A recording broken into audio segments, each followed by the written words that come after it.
Mining department मुर्दाबाद। गुंडागर्दी नहीं चलेगी, गुंडागर्दी नहीं चलेगी, तानाशाही नहीं चलेगी, तानाशाही नहीं चलेगी। छीन के लेंगे अपना हक, छीन के लेंगे अपना हक। डीएमओ कठुआ मुर्दाबाद, डीएमओ कठुआ मुर्दाबाद। माइनिंग डिपार्टमेंट मुर्दाबाद, माइनिंग डिपार्टमेंट मुर्दाबाद, माइनिंग डिपार्टमेंट मुर्दाबाद। गुंडागर्दी नहीं चलेगी, तानाशाही नहीं चलेगी। छीन के लेंगे अपना हक, छीन के लेंगे अपना हक।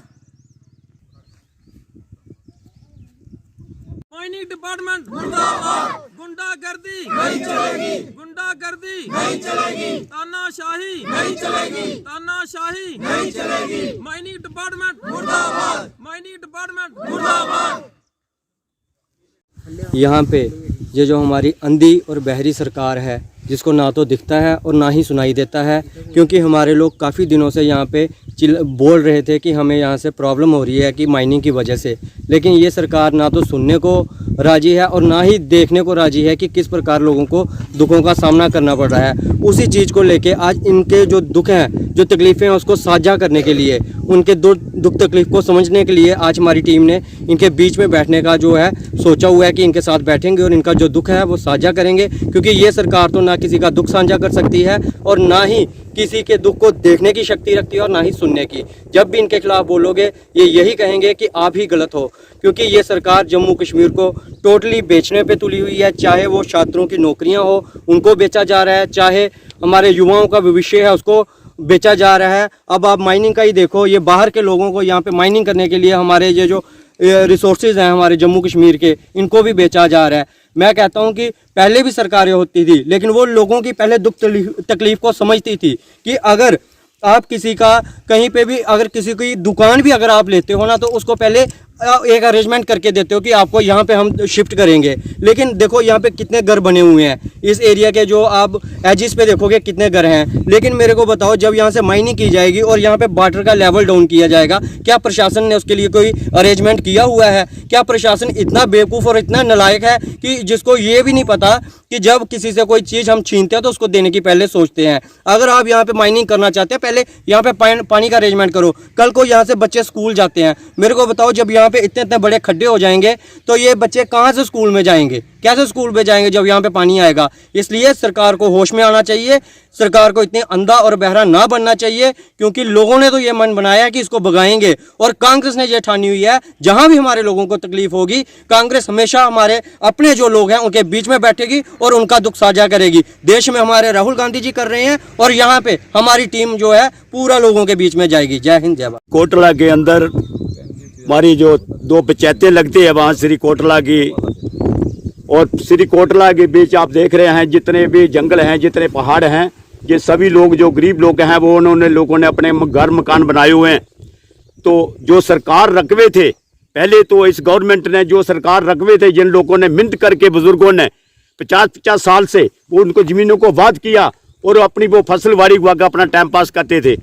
ये लोग जो वहाँ आए हुए हैं, जो लोग बैठे हुए हैं, इसी इलाके के नागरिक हैं ये लोग, इसी इलाके के रहने वाले हैं ये लोग। इन्हें लोगों ने बड़ी मुश्किलात से ये ज़मीनों को बनाया है। और ये सार खाड़ी जो पड़ी हुई है, जो मैनिंग वाले जो वहाँ जो बना रहे ब्लॉक बना रहे हैं, ब्लॉक बनाने की वजह से आप लोग देखिए, ये पार भी गाँव है, इधर भी गाँव है, लेकिन ये खड्ड जो है, तो आप इस खड्ड के बीच में से जब से ये सरकारें बनी है, बीजेपी की सरकारें, जब से जम्मू कश्मीर में यूटी बनी हुई है, स्टेट तोड़कर यूटी बनाई हुई है, तो जब से लोगों का जीना हराम करके रख दिया लोगों ने।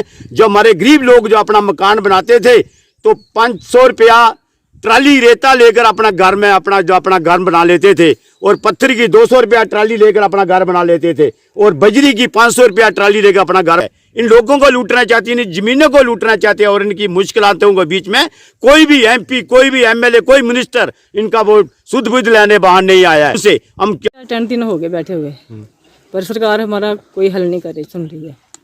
तो हम कितनी मुश्किल होती है? बहुत होगी। फिर जब रास्ता नहीं रहेगा तो लोग आ जाएं कैसे? कैसे आएंगे लोग?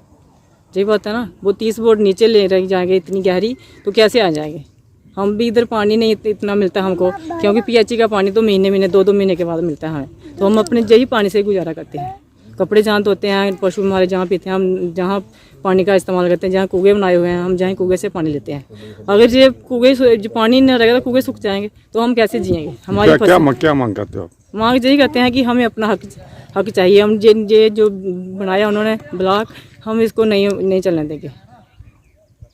मैं विकास उपाध्याय, नायब सरपंच पंचायत सहार। मैं आप मीडिया कर्मियों का बड़ा धन्यवाद करता हूं कि आपने पहले दिन से हमारी जो ये प्रोटेस्ट चल रहा है उसको कवर करते आ रहे हो। जैसा कि आपको पता है कि हमारा आज 10वां दिन है यहाँ पे प्रोटेस्ट का और दूसरा दिन है हंगर स्ट्राइक का, चेन हंगर स्ट्राइक का। ये हंगर स्ट्राइक हमारी इसलिए है कि ये जो आपके सामने सहार खड्ड है, इसके दोनों तरफ एडजॉइनिंग जो है, दोनों तरफ रिहायशी इलाका है, एग्रीकल्चर लैंड है और साथ में घर आप देख रहे हो, उधर हमारा कदियार कुमाला विलेज है, इधर हमारा शेरकोटला और नीचे सहार, सारा रिहायशी इलाका है। और ये अब स्वाभाविक बात है कि अगर माइनिंग जहाँ पे हो वो इलाका चाहिए दूर दराज का, जहाँ पे पास में घर नहीं हो, एग्रीकल्चर लैंड नहीं हो, पानी के जो सोर्सेज हैं वो ख़त्म ना हो। मुझे पता नहीं क्या पॉलिसी थी माइनिंग डिपार्टमेंट की, जो रिहायशी इलाके के बीच में इन्होंने ब्लॉक आइडेंटिफाई किया और बिना पंचायत को नोटिस में लिए हुए। हमें पता होता हम ऑब्जेक्शन क्रिएट करते, मगर पंचायत कोई एनओसी हमसे नहीं ली गई और ना ही हमारे नोटिस में था। इसलिए हम इसका सख्त विरोध करते हैं कि जो ये ब्लॉक बनाया है माइनिंग डिपार्टमेंट ने, हम इसे नहीं चलने देंगे। हम ये नहीं कि माइनिंग के विरोध में है, माइनिंग तो चाहिए, आखिर कंस्ट्रक्शन के काम है, डेवलपमेंट के काम है, माइनिंग चाहिए, मगर वो ऐसी जगह में चाहिए जहाँ पे रिहायशी इलाका ना हो। हमारे बच्चे यहाँ से स्कूल जाते हैं, यहाँ कोई पुल नहीं है, रोड की व्यवस्था नहीं है, इस खड्ड को क्रॉस करके जाते हैं। हमारे माल मवेशी जाते हैं, हमारे लोग मोटरसाइकिल लेके, ट्रैक्टर लेके यहाँ से जाते हैं। ये सारा हमारा बंद हो जाएगा अगर यहाँ से 25-30 फुट नीचे खड्ड चली जाएगी। हमारा जो चैनल जो नीचे जाती है, जो लोगों की ज़मीनों को पानी देती है, वो बंद हो जाएगी। जो ज़मीनें ऊपर रहेंगी, पानी नीचे चला जाएगा, तो हमारी जो सिंचाई का जो साधन है वो सारा ख़त्म हो जाएगा। हम नहीं चाहते कि ऐसी डिस्टर्बेंस जो है वो हमारे इलाके में हो। हमारे लोग तो भुखमरी का शिकार हो जाएंगे, क्योंकि सारा एग्रीकल्चर पे लोग डिपेंड है। और अगर पानी नीचे चला गया तो हम तो पानी से भी गए। इसलिए हम नहीं चाहते कि हमारे जो लोग हैं, हमारी जो आने वाली जनरेशन है, वो इन समस्याओं को जो है वो हमारी वजह से भुगते। तो इसलिए हमने ये कदम उठाया। हमारी पूरी पंचायत ने, हमारे साथ 6 पंचायतें और हैं, वो भी हमारे साथ जुड़ी हुई हैं कि हम ये ब्लॉक जो है जहाँ पे नहीं चलने देंगे। माइनिंग डिपार्टमेंट को से बंद करना पड़ेगा, नहीं तो हमारा ये प्रोटेस्ट जो है वो जारी रहेगा। जय। क्या नाम और कौन सी पंचायत है ये? मैं सरपंच भोली सिंह जसरोटिया, पंचायत सहार, ब्लॉक कठुआ। आज जहाँ पे हम इस वक्त बैठे हुए हैं, ये जगह शेरकोटला विलेज है और पंचायत सहार है। आज हमारा जो है वो 10वां दिन है धरने का। पिछले कल से हम जो है वो चेन हैंगर स्ट्राइक पर बैठे हुए हैं। आज 2 दिन हो गया है।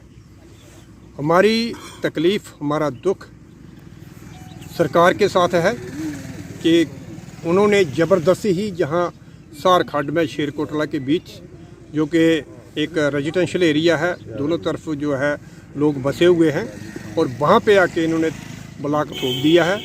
और जिसकी वजह से यहाँ के लोग जो हैं वो सफ़र होंगे, क्योंकि उनके मकान भी यहाँ जो है वो सार खड्ड में समाने का डर है। क्योंकि जब वो माइनिंग करेंगे तो स्वाभाविक है तो 40-50 फीट जो है वो जहाँ से रॉ मटेरियल उठाएंगे, और जब रॉ मटेरियल इतना जाएगा जहाँ से, तो खड्ड गहरी हो जाएगी और जो लोगों के मकान हैं वो भी खड्ड जो है वो साथ में अपने संभालेगी। तो दूसरा, जहाँ पे एक ही इनका पानी का सोर्स है जो कि सार खड्ड है, चाहे वो इरिगेशन के लिए हो, चाहे वो पानी पीने के लिए हो। और दूसरा, हमारे तो आप देखते हो ये फॉरेस्ट है, साथ में कोई 100 मीटर की दूरी पर है, सार खड्ड के किनारे पे है। तो इसकी क्या हालत होगी, इसके इन्वायरमेंट पर क्या फ़र्क पड़ेगा, और जहाँ का पर्यावरण जो है उसको तहस नहस करने की जो है वो इस डिपार्टमेंट की साजिश है। तो हमारी जो माइनिंग डिपार्टमेंट है और प्रशासन से हमारी अपील है कि इसे फौरी तौर पर ब्लॉक को कैंसिल किया जाए, और ताकि लोगों का जो रोष है, लोगों की जो तकलीफ़ है वो हल हो सके। देखिए, हम मेरे नायब सरपंच साहब ने पहले भी कहा है कि जहाँ माइनिंग के ख़िलाफ़ नहीं है, लेकिन मैं आपको बता दूं कि जब ड्यूटी नहीं थी तो तब भी माइनिंग हुआ करती थी।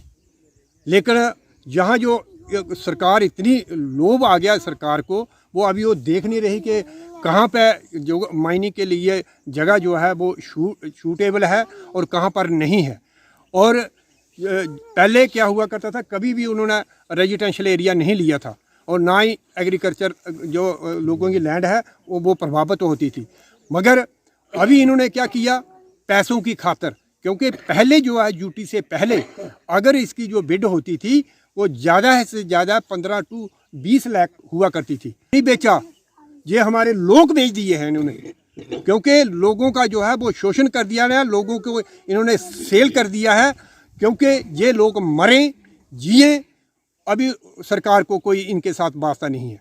लेकिन मैं यहाँ से आपके माध्यम से मैं फिर सरकार को चेतावनी देना चाहता हूँ, पीएम मोदी साहब से और एलजी साहब से, कि इस पर फौरी तौर पर कड़ा संज्ञान लिया जाए और इस ब्लॉक को फौरी तौर पर कैंसिल किया जाए। और साथ साथ में मैं श्री पंकज डोगरा जी का धन्यवाद करता हूं कि जो अपना टाइम निकाल के अपनी पार्टी की ओर से आज हमारे धरने के बीच में आए हैं हमारी सपोर्ट के लिए। और फिर मैं इनका धन्यवाद करूंगा कि आप हमारी सपोर्ट के लिए जहां आए हैं। और अंत में यही कहूँगा कि सरकार जल्दी से जल्दी इसका कोई डिसीजन ले और इस ब्लॉक को जो है वो कैंसिल करे। धन्यवाद। दिनों से हमारी जो लगती पंचायतें हैं, लगेट, सहार, जो ऊपर की पंचायतें लगती हैं, और काफ़ी दिनों से यहाँ आंदोलन चल रहा है। अब तो ये चेन हंगर स्ट्राइक पे यहाँ पे चले गए हैं। हमारे सरपंच और सीनियर साथी और सीनियर नेता हैं इस इलाके के, पोली सिंह जी हैं, विकास उपाध्याय जी है, मोहन कुमार जी। आप देखिए जी, हार ऐसे नहीं डाले हुए हैं, कोई खुशी के हार नहीं है जी। ये दुखद एक बयान कर रहे हैं कि किस तरह से हमारे यहाँ से जो ब्लॉक जो यहाँ पर एक माइनिंग माफिया यहाँ पे जो इस यूटी में चला हुआ है। देखिए, सबसे पहले तो इस रियासत को तोड़ा गया 5 अगस्त 2019 के बाद, हमारा सर काटा गया, लद्दाख चला गया, और उसके बाद हमें डिमोशन करके यूटी में कन्वर्ट कर दिया गया।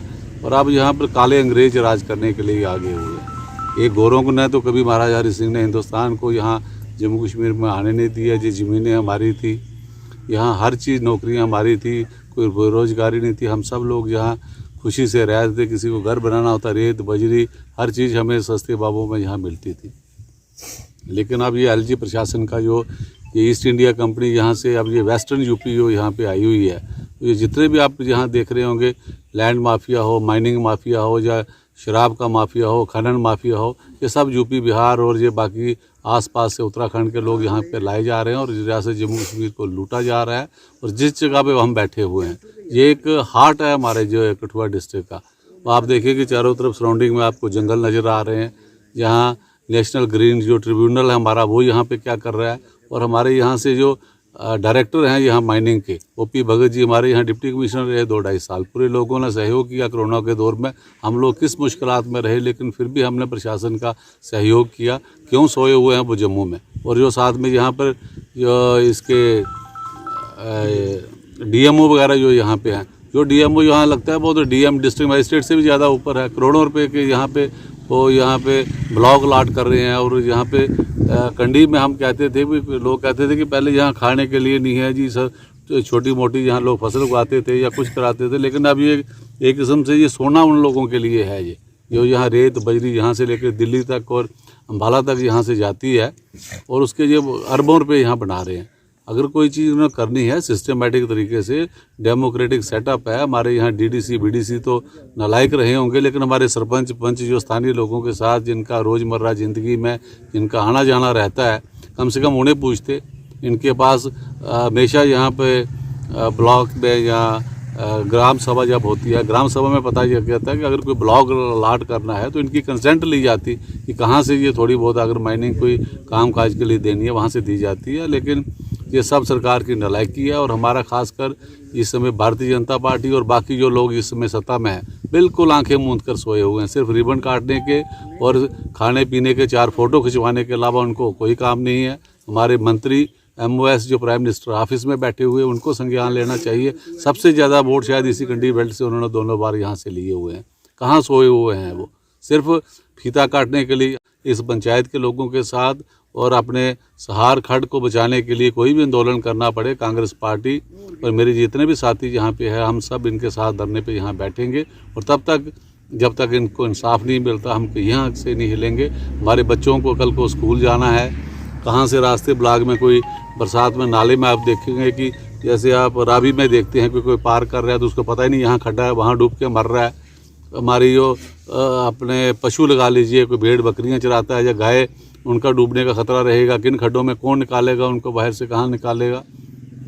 कोई सब्जी यहाँ पे या जो छोटी मोटी यहाँ फसल लगती है जो सहार खड्ड के किनारे लगती है, जब वाटर लेवल नीचे चला जाएगा तो कहाँ से सिंचाई के प्रबंधन होंगे। पीने का पानी जैसे सरपंच साहब ने और नायब सरपंच साहब बता रहे थे कि छोटे छोटे हमने डगवेल वहाँ रखे हुए हैं, तो 25-30 फुट पे पानी आता है, तो ये तो 100 फुट नीचे चले जाते हैं, कहाँ से पानी लगाएंगे। हमारे डीएम साहब को और डीएमओ यहाँ पे है माइनिंग वाला, सवाए पैसे इकट्ठे करने के कोई काम नहीं डीएमओ यहाँ पे कर रहा। और हम चेतावनी देना चाहते हैं भगत साहब को, आप डायरेक्टर हैं माइनिंग का, आपका गिरफ्तार किया जाएगा आपके दफ्तर के बाहर। आंखें मूंद के मत रहिए, आप जम्मू के हैं, जम्मू के लोगों को जानते हैं, तो ऐसी चीज़ों से बाज आइए। और जो ये ब्लॉग आपने यहाँ पे किया इसके फौरी तौर पर इसको कैंसिल करें और निजात दिलाएं।